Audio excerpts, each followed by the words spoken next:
ఆంధ్రప్రదేశ్ రాష్ట్రంలో జగన్మోహన్ రెడ్డి గారిని బూచిగా చూపాలి అనే ఉద్దేశంతో అధికార పార్టీ పెద్దలు చేస్తున్న ప్రయత్నాలు, ముఖ్యంగా సిట్ అధికారులు చేస్తున్న ప్రయత్నాలు చూస్తా ఉంటే, ఇంతకంటే అవమానమైన సంఘటనలు ఇంకొకటి ఉంటుందా?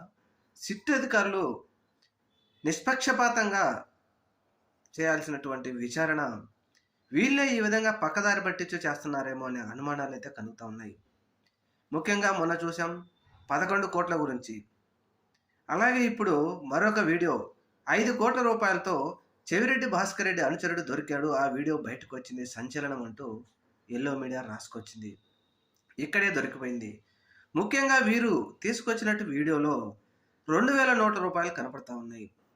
2020 నోట్ల రూపాయలు 2023 మేలోనే ఆర్బీఐ వెనక్కి తీసుకున్నది. ఈ విషయాన్ని ఖచ్చితంగా వైఎస్ఆర్సీపీ ప్రశ్నించింది.